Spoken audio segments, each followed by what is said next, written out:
누가복음 4장 14절부터 30절까지의 말씀.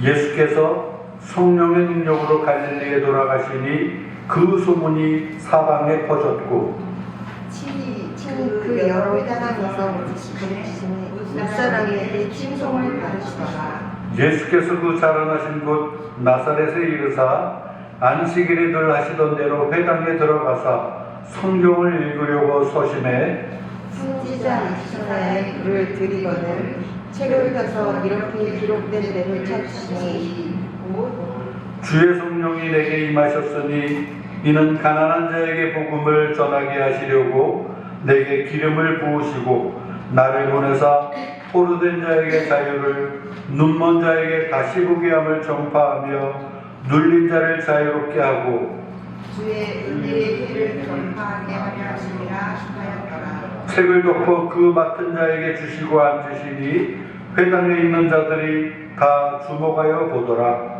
이에 예수께서 그들에게 말씀하시되 이 글이 오늘 너희의 귀에 응하였느니라 하시니 그들이 다 그를 증언하고 그 입으로 나오는 바 은혜로운 말을 놀랍게 여겨 이르되 이 사람이 요셉의 아들이 아니냐. 예수께서 그들에게 이르시되 너희가 반드시 이루사야 너 자신을 고치라는 수감을 인용하여 내게 말하기를 우리가 들은 바 가버나움에서 행하는 일을 내 고향 여기서도 행하라 하시라. 또 이르시되 내가 진실로 너에게 이르노니 선지자가 고향에서는 환영을 받는 자가 없느니라. 내가 참으로 너희에게 이르노니 엘리야 시대에 하늘이 3년 6개월간 닫히어 온 땅에 큰 흉년을 일었을 때에 이스라엘에 많은 과부가 있었을 때 엘리야가 그중 한 사람에게도 보내심을 받지 않고 오직 시돈 땅에 있는 시랍다의 한 과부에게 뿐이었으며 또 선지자 엘리사 때에 이스라엘에 많은 나병 환자가 있었을 때 그 중에 한 사람도 깨끗함을 얻지 못하고 오직 수비할 사람만 나아 뿐이었느니라. 회당에 있는 자들이 이것을 듣고 다 크게 화가 나서 일어나 동네 각국을 쫓아내어 그 동네가 전설된 산 남도로까지 끌고 가서 밀쳐 떨어뜨리고자 하되 30절 함께 예수께서 그들 가운데로 지나서 가시리라. 아멘. 한 번 더 기도하겠습니다. 하나님 은혜를 감사합니다. 복된 날 거룩한 주일을 우리에게 오라 허락하심으로 이렇게 건강한 몸으로 주인 전에 나와 하나님을 찬양하며 예배할 수 있도록 우리에게 이 모든 환경을 허락해 주시니 감사를 드립니다. 이 시간 특별히 성령의 감동으로 기록된 주님의 말씀 우리가 또한 성령의 감동으로 잘 깨닫게 하시고 우리의 삶 가운데 이 말씀을 잘 적용하며 실천할 수 있는 용기와 믿음을 우리에게 허락하여 주시기를 원합니다. 감사드리며 예수님의 이름으로 기도하옵나이다. 아멘. 할렐루야. 인사하겠습니다. 우리 옆 사람하고 인사할 때 하나님은 당신을 사랑하십니다. 하나님은 당신을 사랑하십니다. 한 번 더 하나님은 우리 모두를 사랑하십니다. 우리 모두를 사랑하십니다. 나도 당신을 사랑합니다. 네, 인사법이 좀 바뀐 것 같아요. 우리 이영호 목사님. 이러고 인사를 하시길래 무슨 뜻이에요? 사랑한다는 네? 사랑한다는 아, 사랑한다예요? 다 같이 옆 사람하고 주먹주먹하고 인사하겠습니다. 사랑해.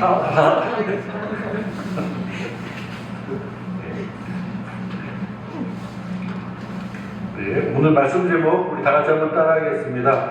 너희 귀에 응하였느니라. 시작. 너희 귀에 응하였느니라. 네, 예수님이 오늘 이 당시에 이 이스라엘 백성 가운데 하신 말씀이 너희 귀에 오늘 응답되어졌다. 그거는 시대를 떠나서 이 말씀을 듣는 오늘 저와 여러분들의 귀에 응한 줄로 믿으시기를 바라겠습니다.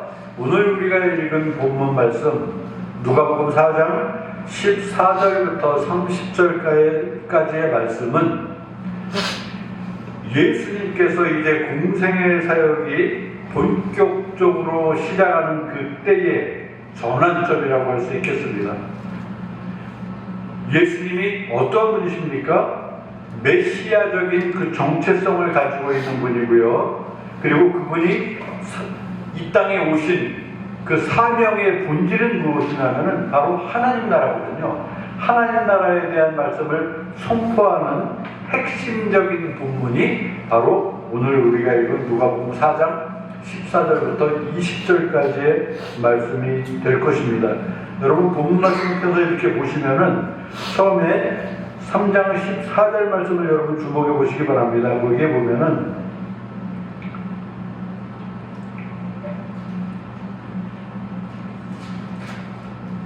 (4장 14절) 예수께서 성령의 능력으로 라고 이렇게 시작되어 있어요. 예수께서 성령의 능력으로. 예수님이 움직이실 때 어떤 육감적으로 움직이는 것이 아니라 삼위일체의 한 위격인 성령의 인도하심으로 그분의 동선이 그렇게 결정이 되었습니다. 앞서 우리가 말씀을 나누었듯이 성령에 이끌려서 광야로 그렇게 이끌리게 되고 거기서 시험도 받으시잖아요.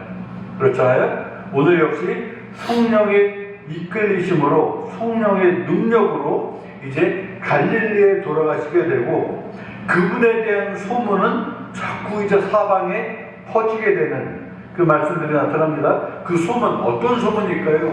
우리 쉽게 짐작할 수 있잖아요. 우리가 여지껏 보지 못한 능력자가 나타났다.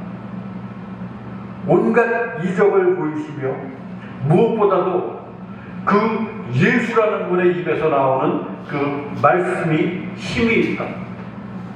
그리고 사람들을 변화시킨다. 이런 소문들이 자꾸 날 것이거든요. 다니는 곳마다. 그렇잖아요? 지난주에 우리 말씀 나누지 않았습니까? 가나안 인잔치에서 물이 포도주로 변하는 이적을 행하신 우리 예수님. 그리고 특히 오늘 15절 말씀을 보면은 15절 친히 그 여러 회당에서 가르치심에 뭇사람에게 칭송을 받으시더라라고 되어져 있습니다. 여러분 주보를 펴시기 바랍니다. 주보 설교 노트에 보면은 1번 예수님의 말씀을 전파하실 때에 이용하신 곳은 주로 어디였나라는 것이 1번 문제입니다. 지금 말씀을 읽었습니다. 어디입니까? 당연히 회당입니다. 회당. 예수님의 말씀을 전파하실 때 이용하신 것은 회당이었다. 회당에서 예수님이 가르치실 때 그 반응은 무사람들에게 칭송을 받으셨다. 어떠한 칭송일까요? 저분 말씀하시는 것이 그냥 달변가다. 그 이상일 거예요, 아마도. 비교도 되지 않는, 어쩌면 진정 그분의 입에서 나오는 말씀을 듣고 참 변화를 입는 사람은 우리가 여태까지 기다리던 그 메시아가 아닌가 그렇게 체험하셨을 겁니다. 특히 오늘 본문 말씀보다 조금 더 밑으로 내려가면은 32절에 보면 뭐라고 말씀이 되어 있냐면 그 말씀이 권위가 있습니다 라고 표현하고 있습니다. 그 말씀이 권위가 있었다. 감히 말하건대 예수님에 대한 말씀은 그때나 지금이나 변함없는 것이 무엇인지 아십니까? 오늘날 이 시간 지금 수많은 곳에서 하나님께 예배를 드리고 있어요. 그리고 목사나 교육자가 나와서 말씀을 전하고 있겠죠. 다른 말씀은 다 접어두고라도 예수님에 관한 말씀, 복음을 선포하는 그 말씀만큼은 분명히 힘이 있고 권위가 있는 줄로 여러분 믿으시기를 바라겠습니다. 자, 예수님이 주로 말씀을 전하신 곳 회당. 회당은 어떤 것일까요? 그러면 회당 어떤 것일까요? 회당에 대한 변천사를 먼저 말씀을 드릴게요. 처음에 이스라엘 백성이 출애굽한 이후에 시내산 언약을 통해서 건립된 회당과 비슷한 것이 있었어요. 뭘까요, 그것이? 성막이 있었습니다. 성막. 이 성막이라는 것은 이동 가능한 텐트, 천막의 구조로 되어 있는 것이고요. 여기에 대한 신학적인 의미를 굳이 설명을 하자면은 출애굽한 이스라엘 백성과 함께 동행하시는 하나님을 상징하는 그 성막이었습니다. 그 구조를 보면 어떤 번제단도 있고 여기 물두멍도 있고 거기에 어떤 지성소도 있고 언약궤가 있고 이러한 구조로 되어 있는데 철저히 이것들은 하나님께서 직접 설계하신 그 양식대로 제작된 성막이었다는 겁니다. 그것이 첫 번째고요. 그 다음에 이 성막이 변천되어져서 어떻게 변화되냐 하면은 이제 가나안 땅에 이스라엘 백성들이 정착한 이후에 다윗의 아들 솔로몬 왕에 의해서 세워진 뭐가 있어요? 성전이 있습니다. 성막이 여기서는 이제 성전으로 변해서 성막의 이동성을 이제는 고정된 영광된 곳으로 전환되어지는 그 성전이 세워지게 됩니다. 그래서 솔로몬 시대에 만들어진 제1성전이 있고요. 물론 이 구조는 속죄 건물이었고요. 후에 바벨론이 이스라엘을 지배하면서 이 성전은 파괴되게 됩니다. 그 이후에 제2성전이 있는데 이스라엘 백성들이 이제 포로 생활을 하게 되고 그 다음에 다시 고향으로 귀환하게 돼요. 그때 이들이 귀환할 때 뭐 성전이고 뭐고 다 폐허가 되고 집도 없고 그냥 온통 폐허가 된 그곳에서 이제 수룹바벨 성전을 이들이 다시 재건하게 됩니다. 그 다음에 또 어떤 성전이 있냐면 이 성전 역시도 이제 훗날 없어지게 되고요. 유대인의 환심을 사기 위한 예수님이 이 땅에 오셨던 그 시대에 이제 예루살렘 성전이 세워지게 되는 것이에요. 자, 말씀드릴게요. 처음엔 성막이었다. 그죠? 그 다음에 성전이었다. 여러분 주보 2번 말씀을 보세요. 하나님이 함께 하시는 성전의 변천 과정은 어떠한 것인가? 지금 설명을 잘 들어야 됩니다. 성막이 있었고요. 함께 움직이는 텐트 모양의, 그죠? 그것이 변하여서 성전이 되었고,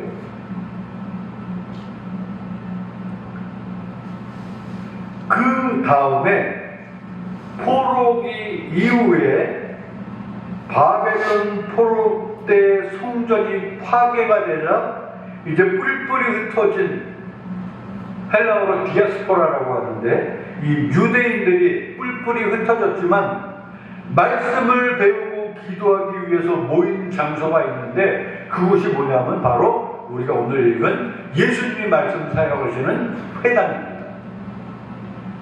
변천전 4 성막 성전 그것이 다시 회당. 회당의 특징은 무엇이냐면 여기서 어떤 희생제물을 드리는 그곳이 아니고 회당은 그런 곳이 아니에요. 좀 중심적으로 이루어지는 일이 뭐냐면 율법 낭독과 그것에 대한 설명, 강의. 그리고 이 회당이 기능하는 것은 무엇이냐면 이 당시에 이 유대인들을 교육하기도 하고요. 이곳에서 사회적인 어떤 교리도 있었고요. 무엇보다도 여기서 또 재판도 이루어졌다고 합니다. 그런데 가장 중요한 것은 이 회당을 통해서 말씀이 선포되어지고 그리고 말씀이 강해되어지고 그 당시 이제 이곳에서 이루어졌던 이 모든 이 순서에 의해서 후에 이제 회당 다음에 세워지는 무엇이 있냐면 뭐가 있을까요? 그 다음부터는 초대교회 때부터 지금까지 이루어져가는 교회당이 있습니다. 교회당. 정리가 됩니까? 처음에 성막 출애굽 시대 때부터 광야를 떠돌던 그들에게 이제 하나님께 드리는 장소 성막, 그 다음 솔로몬 때 이후부터 예루살렘 성전까지 그 성전, 그죠? 그 성전들이 파괴되고 없어지자 이들은 뿔뿔이 흩어지지만 그래도 하나님 말씀을 놓지 않습니다. 하나님 말씀을 읽고 듣고 은혜 받는 그곳, 바로 회당. 회당으로 이제 그 후에 이어서 교회당.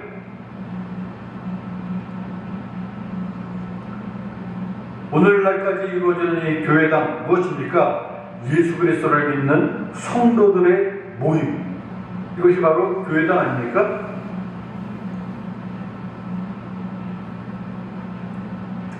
그런데 여기서 주목할 것은 구약의 성전 제도는 결국 후에 예수 그리스도가 십자가에 달려 죽으심으로 인해서 단번에 제사 드림으로 인해서 더 이상 성전의 필요가 없어졌다는 사실이에요. 만약에 하나님이 계속 은혜를 부어주셔서 하나님이 거하시는 장소로 성전을 유지하셨다면 오늘날도 성전이 있어야 됩니다. 반드시. 그런데 오늘날은 성전이 필요가 없어졌어요. 이제 제물 드릴 일도 없고요. 하나님이 거하시는 곳은 성전뿐만 아니라 우리가 부르짖는 그 어느 곳에나 하나님이 함께 하시는 거예요. 그래서 회당이 있었고 교회당이 있었다면은 이제 예수 그리스도에 인해서 성전에 대한 제도는 완전히 폐지되었다. 그래서 우리 예수 믿는 사람은 더 이상 교회당을 성전이라고 부르지 않습니다. 사실. 오늘 우리가 성전에 가서 예배 드려야 돼? 이런 말이 필요가 없다는 거예요. 성전 단어 자체가 필요가 없다는 겁니다. 예배당 가서 예배 드려야 돼. 이건 돼요. 무엇보다 예수님께서 뭐라고 말씀하셨냐면 요한복음 2장 19절에 보면은 한번 볼까요? 요한복음 2장 19절 말씀을 펴시기 바랍니다.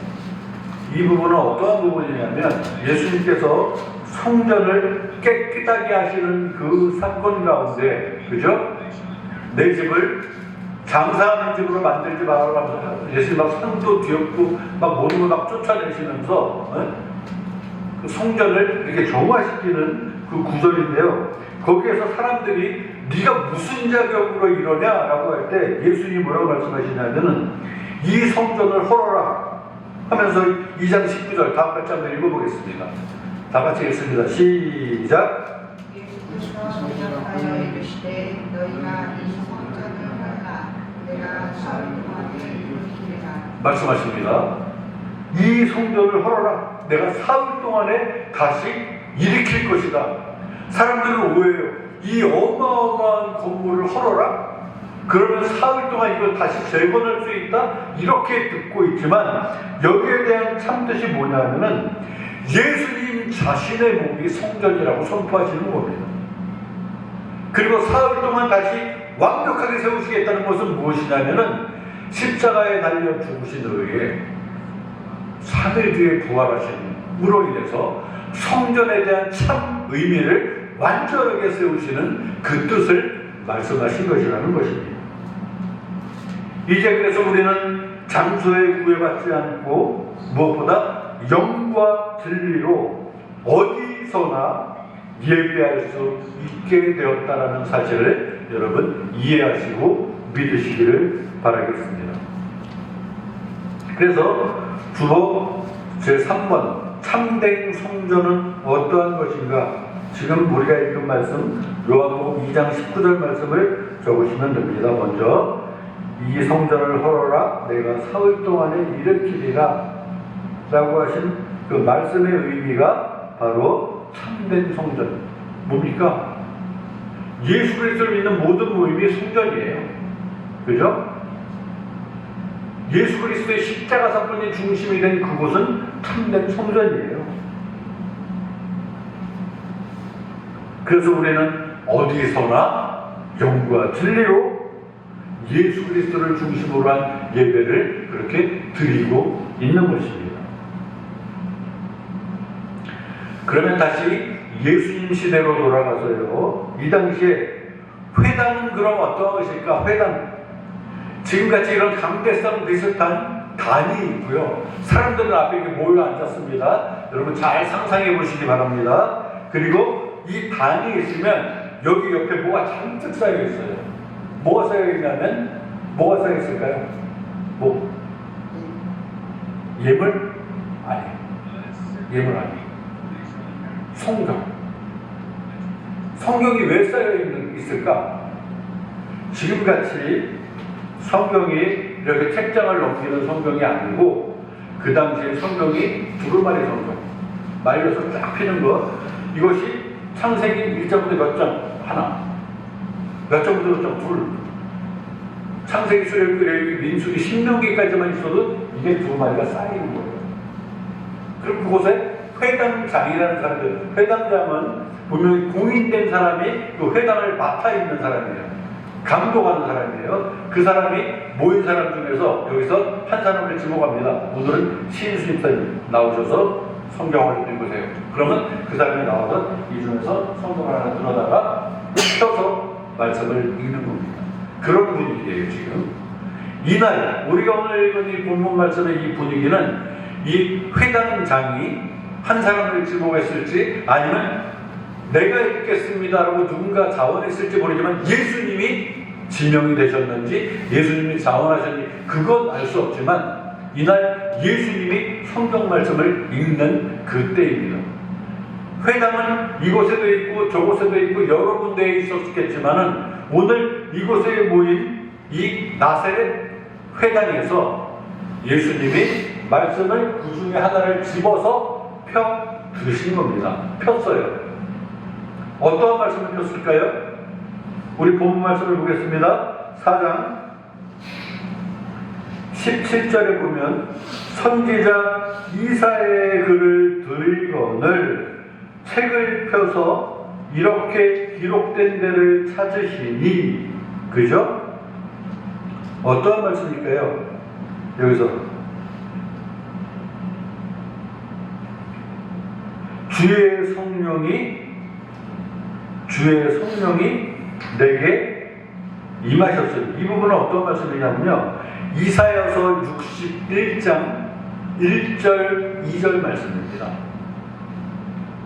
여기에 수많은 두루마리 성경 중에 하나를 펴서 예수님이 읽으신 말씀은 그 중에도 어떤 뽑기 같은 기대를 사람들이 했을지 몰라요. 저분은 회당에서 어떤 말씀을 오늘 읽을까 사람들은 잔뜩 기대하고 있었을 거예요. 그런데 예수님이 펴서 읽은 말씀이 이사야서 바로 61장 1절 2절 말씀. 여러분 한번 찾아볼까요? 61장 1절 2절. 이사야서는 사라고 되어 있습니다. 사. 이사야의 사.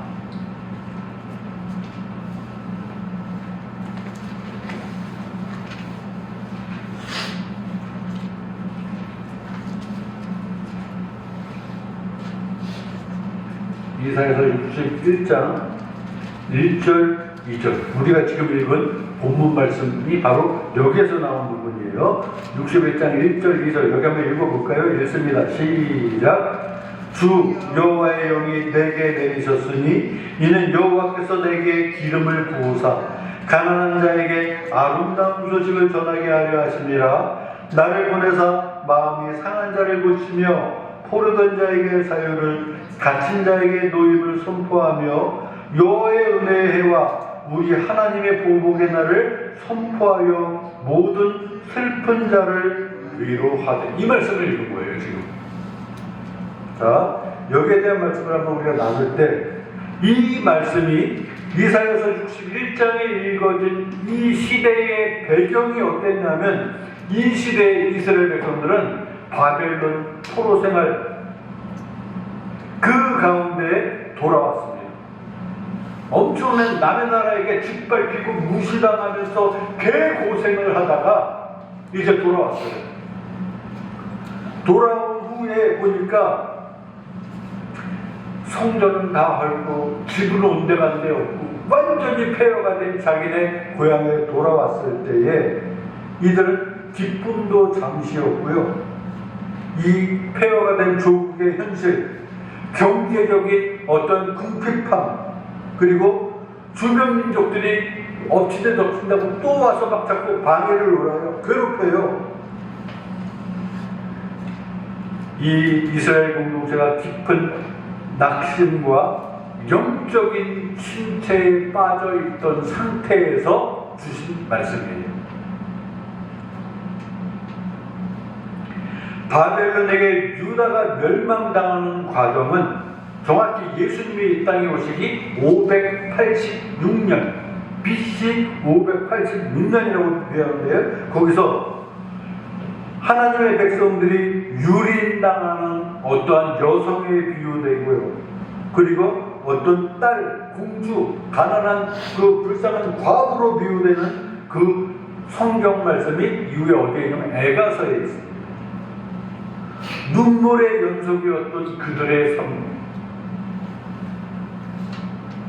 그렇지만 바벨론이 그 다음 어떤 나라에게 멸망을 당하냐면 페르시아라는 나라에게 멸망을 당해요. 페르시아가 어떤 나라인지 아십니까? 지금 한참 전쟁이 일어나는 이란입니다. 그들이 바벨론을 물리치고 이스라엘 백성에게 호의를 베풀어요. 너희 고향으로 돌아갈 수 있게 해줄게. 성전 짓게 해줄게. 그래서 이스라엘 백성은 그때부터 페르시아, 지금의 이란을 너무너무 좋아했어요. 그런데 오늘날은 왜 양속이 되었을까? 제가 알고 있는 성식으로는 1970몇 년도인가? 그때 이란이 본격적으로 이슬람 제국으로 그렇게 세우면서 유대 민족 사상을 완전히 무시하고 그러므로 인해서 이제 적대국이 된 거로 저는 그렇게 간단히 알고 있습니다.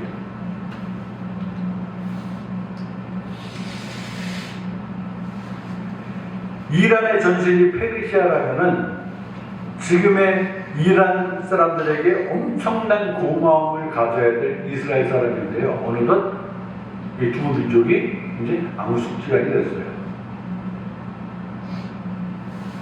자, 그건 뭐 잠깐 참고로 드린 말씀이고, 어찌됐든 하나님은 이사야서 61장 말씀 이 배경 가운데에서 이사야 선지자를 통해서 너희들이 지금 그렇게 괴롭지만 너희들을 향해 내가 메시아를 보내주겠다. 그 사람은 어떤 사람이냐? 그분은 어떤 분이냐면 포로된 자에게 자유를 주는, 이전에 있는 모든 고통이 이제 회복되어지는 그 시대가 임하는 그 메시아적인 분이 너희에게 임할 것이다 라는 말씀이에요. 그런데 예수님이, 다시 본문으로 돌아갑니다. 예수님이 이제 이날 나사렛 회당에서 말씀을 읽은 구절이 하필 이 구절이었던 거예요. 사람들이 눈이 동그래졌을 거예요. 우리 조상 때부터 우리에게 내려주신다는 그 메시아, 주의 영이 그 가운데 내리시고 이제는 기름을 부으시고 그분은 이제 가난한 자에게 아름다운 소식을 전하는, 한마디로 말씀드리면 이제 마음이 상한 자를 고쳐주시고 포로된 자에게는 자유를 주시고 갇힌 자에게 노임을 해방되는 그 은혜를 주시는 그분 누구지? 예수님이 그 구절에 있는 겁니다.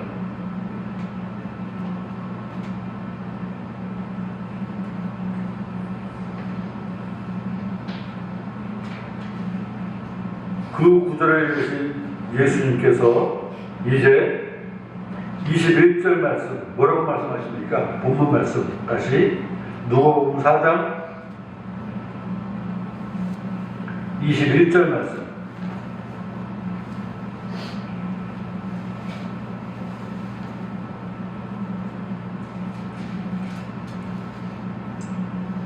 함께 읽을까요? 이에 시작. 이에 예수께서 그들에게 말씀하시되 이들이 오늘 너희 귀에 응하였느니라 하시니, 이사야서 61장 말씀이 이 글이 오늘 너희 귀에 응하였느니라. 너희가 지금 듣고 있는 것이다. 무슨 말씀일까요? 예수님의 메시아됨을 그 사람들 가운데 선포하는 장면입니다. 내가 바로 너희가 지금껏 기다렸던 그 메시아, 너희들이 기대하고 고대하던 그 메시아다 라고 선포하는 그 순간인 것입니다. 이사야가 예언했던 기름 부음 받은 종, 바로 지금 이 순간이 하나님의 약속이신 그 은혜의 해가 시작되는 시점임을 선언하는 거룩한 구절인 것입니다. 구약이 약속한 메시아에 대한 언약, 바로 예수 그리스도의 인격과 사역 안에서 성취되었음을 선포하는 장면인 것입니다. 메시아께서 친히 너희 가운데 오셨는데 그분은 바로 예수님 자신이며 이 글을 읽고 있는 예수님 자신이고 그가 친히 하신 말씀을 그들이 지금 너희가 듣고 있는 것이다 라고 말씀하시는 것입니다. 가난한 자, 포로된 자, 눈먼 자에게 전파되는 복음, 바로 이것은 단순한 사회개혁을 넘어서 죄의 지배 아래 있던 자들에게 임한 영적인 전적인 해방을 의미하는 하나님 나라를 선포하는 거룩한 현장인 것입니다. 그 다음 22절부터 27절까지의 뒷부분을 보면은 이 나사렛 사람들은 예수님을 그저 요셉의 아들로만 그렇게 알고 있었어요. 저 지금 말씀에 있는 저 사람이 누구냐? 목수, 요셉의 아들 아니더냐? 그 사람이 지금 다 커가지고 지금 나이 먹어서 저 앞에서 말씀을 읽고 있는데 요셉의 아들이 과연 우리에게 무슨 영향을 주겠느냐 하면서 배척하기 시작하는 부분들이 나오고 있습니다. 그냥 사람의 아들로만 판단하고 배척하자 예수님이 그 다음 말씀을 이어가죠. 엘리야와 엘리사 시대의 사례들을 말씀하고 있습니다. 무엇입니까? 이스라엘에 많은 과부와 나병 환자가 있었지만 하나님은 어느 과부와 나만 장군만을 선택했다. 나만 장군이 누굽니까? 유대인이 아닌 이방인이었어요. 하나님의 민족이라고 자부하였던 유대인을 제외하고 오히려 상상도 하지 못한 이방인을 선택하셨던 그 부분, 예수님이 예를 듭니다. 예수님의 복음이 유대인들보다 도리어 이제 낯선 이방인들에게 전해지고 열매 맺을 것을 예언하시는 부분입니다. 유대인들은 그때부터 지금까지도 수천 년이 지났음에도 불구하고 지금도 여전히 예수님을 배척하고 인정하지 않는 대부분의 유대인들이 있습니다. 하나님의 백성이 이스라엘입니까? 우리 그렇게 알고 있잖아요. 하나님이 선택한 민족 이스라엘, 이 부분을 제가 정리해 드리겠습니다. 하나님이 선택한 이스라엘 백성 맞아요, 틀려요? 맞습니까? 맞아요. 원래 맞아요.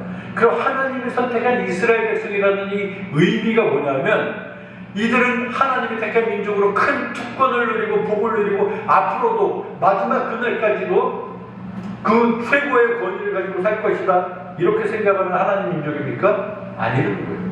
아닙니다. 뭐냐면 하나님이 선택한 이스라엘 민족이라는 것은 쉽게 말하면 샘플이라는 겁니다. 샘플, 본보기. 하나님은 모든 사람들의 하나님이에요. 믿으십니까? 근데 왜 하필 이스라엘이 지목을 해요? 너희는 샘플이야. 내가 너희를 들어 쓰는데 너희가 잘하면 복을 받고 못하면 벌도 받고, 가끔 너희들은 완전히 하나님으로부터 왕따 당할 때도 있을 거야. 이것을 모든 민족에게 보여주는 그렇게 선택된 민족이라는 겁니다. 그들은 아직도 자기들이 최고의 민족이라고 자부하고 있고요, 자기들만 유일한 하나님의 백성이라고 어떤 어깨에 힘이 잔뜩 들어간 그러한 자만심을 가지고 사는지 모르겠지만 전혀 그렇지 않다는 거예요. 오늘 예수님의 말씀 가운데 이 말씀이 너희 귀에 응하였느니라라는 이 말씀을 듣고 받는 사람이 진정한 하나님의 민족이라는 겁니다. 오히려 엘리야 시대, 엘리사 시대의 이방 민족이 구원받았던 것, 선택받았던 것처럼 이 부분은 예수님 시대에도 그렇고 오늘날까지도 이제 말씀이 심어지고 자라나며 열매 맺는 그 민족들이 하나님의 민족이라는 것을 선포하는 그 시작점이 될 것이라는 사실을 분명히 우리는 이해해야 할 것입니다. 복음을 거부하는 사람들, 그들은 누가 됐든지 하나님의 백성이 될 수 없고요. 복음이 받아들여지고 믿어지며 예수 그리스도가 나의 구주이심이 믿어지는 그 사람이야말로 진정한 하나님의 백성이고 자녀라는 사실을 오늘 말씀을 통해서 우리는 믿으시기를 바라겠습니다.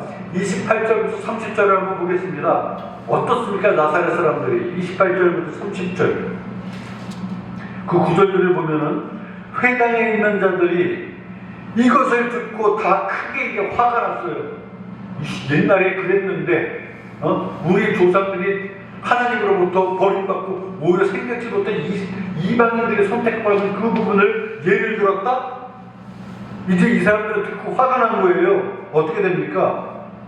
예수님을 일어나서 동네 밖으로 쫓아내어 그 동네가 건설된 산 낭떠러지까지 끌고 가서 예수님을 밀쳐서 떨어뜨리고자 하되 이런 위기가 지금 나타난 거예요.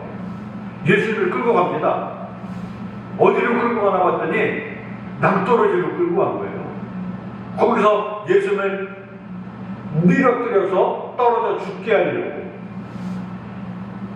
어디서 감히 이러면서 전혀 먹히지가 않은 거예요.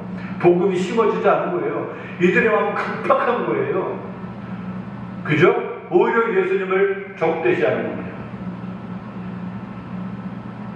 이 순간에 그 다음 어떻게 됩니까? 그러나 30절 보십시오. 예수님이 어떻게 됐어요? 따라합시다. 그들 가운데로 지나서 가십니다. 무엇을 의미합니까? 하나님이 때를 정하지 않으면요, 그들이 아무리 힘을 쓰고 괘씸한 마음으로 예수님을 죽이려고 해도 그때는 안 되는 거예요. 어떤 신적인 권위를 갖고 있는 예수님을 감히 이제 밀치지는 못하는 겁니다. 정정당당하게 당당하게 예수님을 그들 가운데로 지나가시는 겁니다. 상상해보세요. 사람들이 모였어요. 밀어뜨리려고. 그런데 어느덧 예수님과 그들이 맞닥뜨리게 되고 예수님이 이제 앞을 보고 나가실 때 길이 열리는 겁니다. 그들 길을 비켜주는 거예요.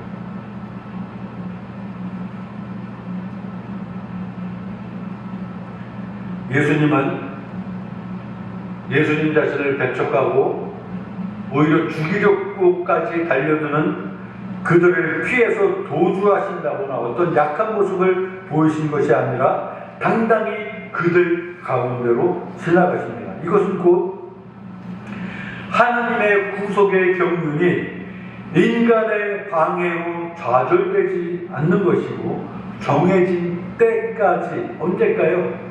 십자가 사건을 이루시는 그 때까지 예수님은 보호받으실 것이다라는 것을 의미하는 것입니다. 오늘 말씀을 마무리하겠습니다.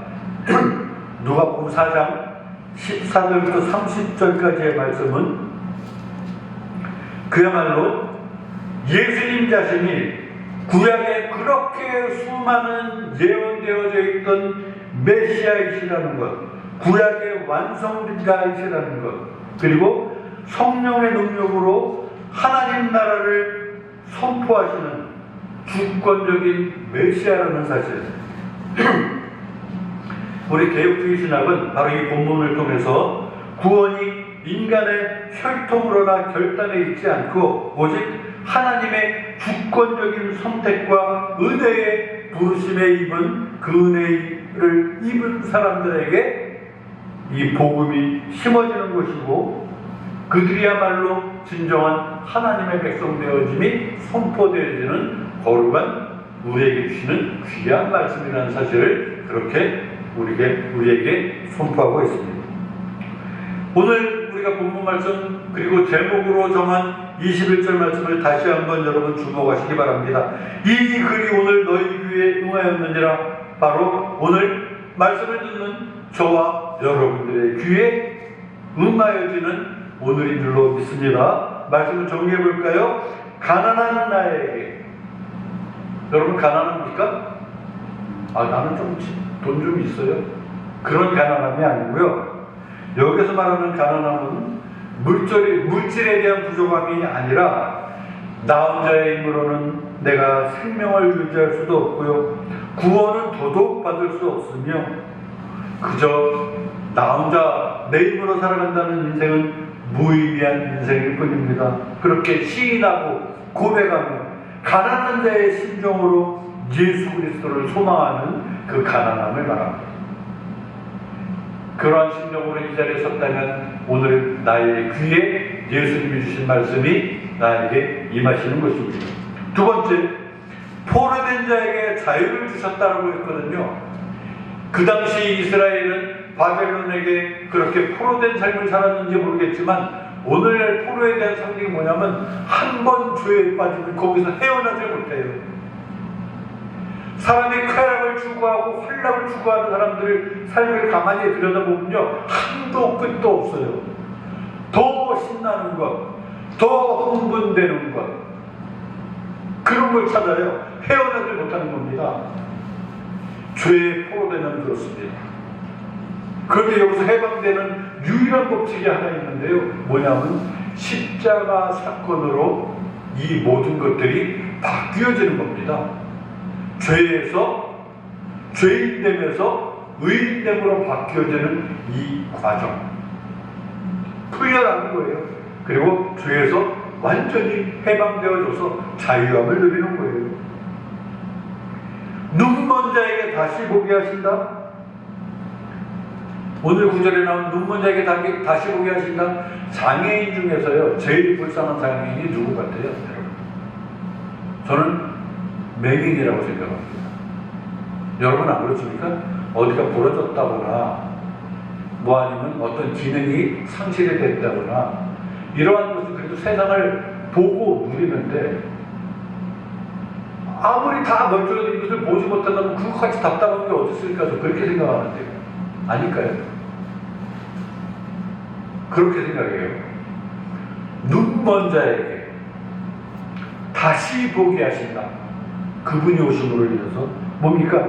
영적인 시각으로 세상을 바라보는 그 사람들을 말씀하고 있습니다. 그냥 겉으로 장님이 아니라 영적인 시각으로 세상을 뚫고 보는, 꿰뚫어 보는 겁니다.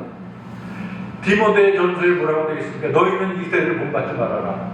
뭐라고 되어 있습니까? 그 다음에 너희는 세상을 살아가되 하나님의 선하시고 기뻐하시고 온전하신 뜻이 무엇인지 분별하며 살아라라고 말씀되어져 있습니다. 하나님의 선하시고 기뻐하시고 온전하신 뜻이 무엇인지 분별하며 살 수 있는 영적인 능력,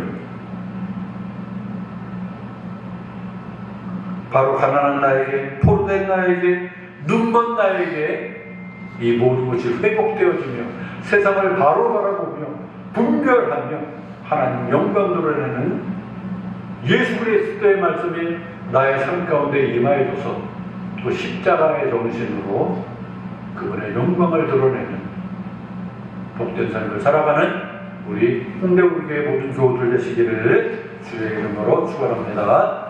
기도하겠습니다. 하나님 귀한 말씀을 주심을 감사를 드립니다. 예수 그리스도가 이 땅에 오셔서 하나님 나라를 선포하며 십자가 사건으로 우리에게 은혜를 베풀어 주실 때 이 은혜를 입고 누리는 우리의 삶이 얼마나 영광된 것인지요. 우리가 다시 한번 우리에게 주신 그 은혜에 감사드리며 하나님 자녀됨을 자부심을 가지고 세상을 당당하게 살아갈 수 있게 하심을 다시 한번 감사를 드립니다. 어디에서 무엇을 하든지 우리가 이 세상 가운데 이 세대를 본받지 아니하며 온전히 하나님의 선하시고 기뻐하시고 온전하신 뜻이 무엇인지 분별하며 살아갈 수 있는 하나님 영광 드러내는 우리 홍대 우리교회 교우들 될 수 있도록 믿음을 더하여 주시기를 원합니다. 우리에게 귀한 말씀 주심을 감사드리며 예수님의 이름으로 기도하옵나이다. 아멘. 봉헌 찬송 드리겠습니다. 213장 찬송 드리겠습니다.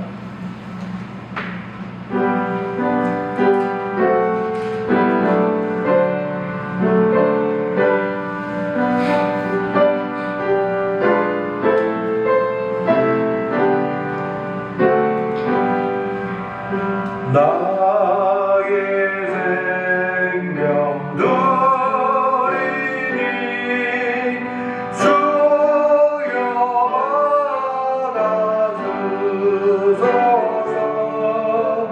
세상 살아갈 동안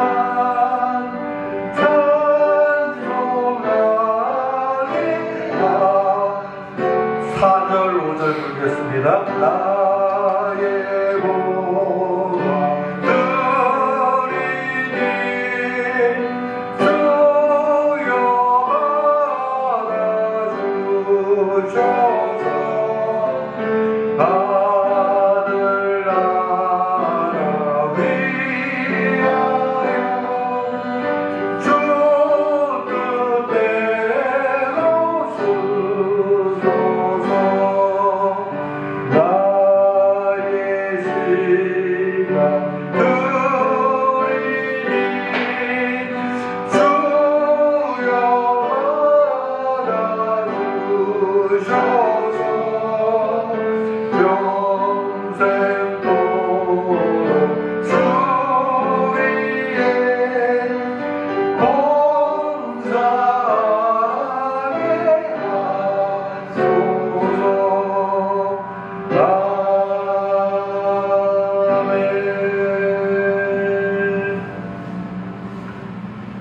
예수 그리스도가 믿어지며 그 십자가 사건으로 구원받은 그 은혜에 감사하며 하나님이 우리에게 귀한 생명 주심을 또한 감사함으로 우리가 우리의 인생을, 우리의 예물을, 그리고 우리의 모든 것을 하나님께 드리는 귀한 시간, 이 시간 우리가 갖고 있습니다. 우리가 드린 귀한 예물 우리 하나님 기쁘게 받아주시어서 이 예물 쓰이는 곳마다 함께 해주시되 우리 홍대 우리 교회가 예수 그리스도를 머리로 하는 하나님 영광 드러내는 이 시대에 건강한 교회 될 수 있도록 은혜 베풀어 주시며 또한 이 예물이 쓰이는 곳마다 함께 해주실 때 선교지와 지구촌 활동을 통하여 복음이 심어지고 자라나며 귀한 것으로 열매 맺을 수 있도록 우리 하나님 복의 복을 더하여 주시기를 간절히 바라고 원합니다. 또한 우리 성도들 각 사람들마다 우리 하나님 은혜를 덧입혀 주시되 그 생업 가운데 은혜 부어 주시며 자녀가 잘 되어지게 하시며 인생을 통하여 영육이 강건하여지며 하나님으로부터 가장 귀하게 쓰임받는 우리 홍대우교회 교우들 될 수 있도록 우리 하나님 은혜를 덧입혀 주시기를 원합니다. 우리에게 주신 이 모든 은혜에 다시 한번 감사를 드리며 예수님의 이름으로 축복하며 기도하옵나이다. 아멘.